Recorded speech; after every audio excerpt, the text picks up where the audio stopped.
Hi guys, Everyday Knife Guy here with another sack review, and this time it's an extra large sack. This is the 111mm one-handed Trekker, and as you can see from the olive green scales and the eagle on there, this is the German Army version. It comes in a standard Swiss labelled Victorinox box. You can see on this end we have DE for Deutsch, I'm assuming, Deutsch soldier in green. This is the official German Army issued Swiss Army knife since 2003, and this is basically the one-handed Trekker, which was a variation on just the simple Victorinox Trekker, and this kind of introduced the one-handed Trekker because in 2003 this replaced the original German Army knife, and this was the new OH German Army knife, or one-handed. And the success of this, or someone in the marketing department of Victorinox saw the opportunity to introduce this as a civilian model, so we now have, of course, the one-handed Trekker in usually the black livery with the Victorinox cross on here. But this was kind of the one that started it off, and this was the official issue since 2003 for the German Army. So quite a cool knife. It certainly looks a little bit different, the scales. These are just a nylon scale, but they're quite a cool olive drab green. And as you can see there, the German Army eagle, if I can get the light on it. It's quite a neat little feature. Certainly a bit different from the usual cross. And if you're not familiar with the one-handed Trekker at all, it is 111mm, so it's a pretty large Swiss Army knife, quite thick. You can see we've got a couple of main layers there, and we actually have a locking layer, which I'll get to in a minute. One of the main differences, and one of the cons really, between this and the standard civilian issue one-handed Trekker is there's no tweezers or toothpick, which are tools that I quite like on all Swiss Army knives, but you know, you can live without it. It's not a deal breaker. Quite a heavy knife. I think I read it's 4.5 ounces, so it's pretty weighty. And being that size, I recently reviewed the Adventurer, which is the same size. Being that size in the bottom of your pocket, it's pretty hefty for EDC, but great for a hiking bag or something like that, of course. So let's go ahead and open it up. And it has a Spidey hole style opening system, as you can see here. And I believe this was changed, I think, 2010, and I think they made it more. Which way round was it? They either made it more round or more oval. This one looks fairly oval. I'm going to guess they went from a round shape to more of an oval. And you see it's quite a nice smooth action, nice lock engagement there. So this is a locking blade. You can see there's a locking leaf here that actually bends from there to the midpoint where it's anchored, and has another extension on this end, because let's just go ahead and show you that. If we open the cap lifter, wire stripper and large flathead, you can see that it's also locking. You can see the locking leaf there up against the end of that, and it kind of comes diagonally across the innards of the tool and locks up here on the back of the blade tang for the main blade.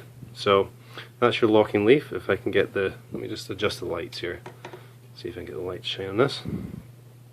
You can see inscribed there on the locking leaf is press. And if we flip this around this way, press on there as well. So you have the locking leaf that's basically maneuverable at both ends. So let's go ahead and unlock this tool for now, and we'll come back to the main blade, which we started discussing before I got sidetracked. And it's a good sized blade. I quite like the kind of the duck shape of it. It's a little bit weird looking, I guess, but it's quite cool. And this is actually partially serrated, as you can see. The front, I guess, sort of 2/3 of the blade are serrated.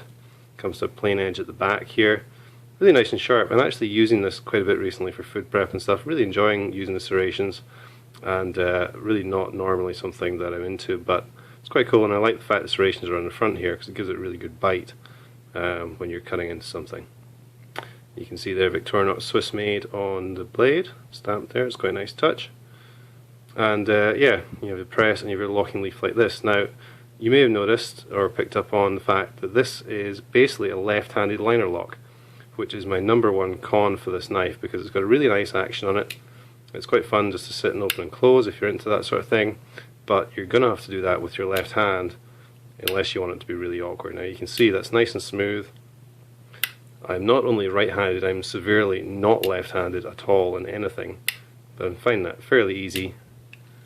But saying that, being a right-handed person, it is nice to have a right-handed opening knife that you can sit and play with, and you just can't. Like, you're trying to pull this locking leaf back towards you, and you can do it, but it's fiddly and a little bit dangerous, because as you're trying to pull that, it's all too easy to snap the blade closed too quick and catch your thumb. So not really a fan of that, I've got to be honest. A little bit disappointed, and I think that's a fairly standard thing. From a quick bit of googling, there seems to be a lot of Victorinox tools that are set up left-handed, so I'm not really too sure why that is, but I'm pretty sure there isn't a right-handed version. That's just the way it is. So let's go through the tools. On this side we have, of course, the main blade. Let's open that up again, and the cat lifter, as I already said, and those are the two locking tools on it. There's no other locking ones. And over here we have one other thing, which is the usual can opener and small flathead. And as you can see, if we can actually, you can have this open and still use the locking leaf. So let's go and close up the blade. You can see the blade takes up the entire side here on one layer, and then this other layer is just split between these two tools. So also on this side we have the saw, which is a little bit strange that this isn't the other locking tool. I don't know if they just literally couldn't figure out the logistics of that, or if they thought the kind of the heavy duty cat lifter was going to be a better option for being the locking tool. But we have a full size saw here, which is pretty sharp. I haven't tested this yet, but seems pretty decent. So that takes up one whole layer on this side. That's your 3 layers of tools on here before we turn over.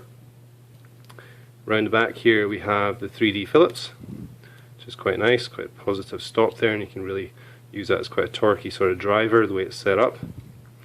And what else do we have?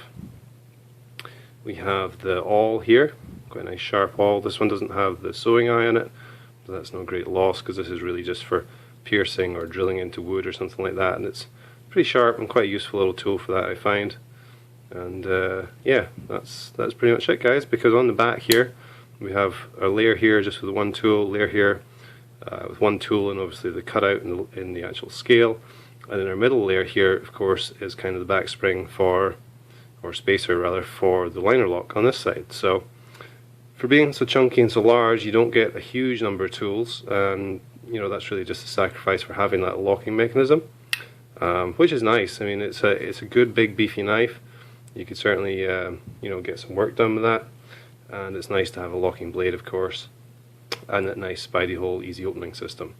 Now the actual liner, the locking part of the liner, you can see kind of follows the curve of the front of the tool here, right around and back down into the recess or into the guts of the tool. And to be honest, when you clamp down hard and you're using this kind of thumb ramp on the back here, your forefinger is really digging into that curve of the lock, and I find that it's pretty sharp because it's quite a thin layer. It's pretty sharp into your finger, so that's not super ergonomic, although the rest of it is a nice fit in your hand. You have this quite sharp lock digging into your finger, but I guess unless you're doing kind of prolonged use with it, it's maybe not something that's going to bother you too much. And I actually read when I was looking at this online that they've actually reduced this. It used to be more prominent, which I imagine would have been pretty uncomfortable, but they've actually reduced the curve of that, so maybe they'll continue to modify that and make it a little better.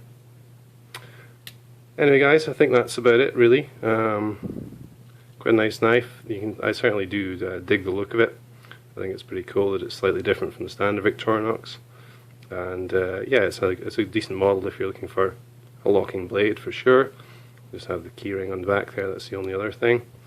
And yeah, good if you're looking for a large Swiss Army knife. So there you go, guys, that is the 111mm one-handed Trekker German Army edition. Thanks for watching, and I'll have more videos for you soon. Cheers.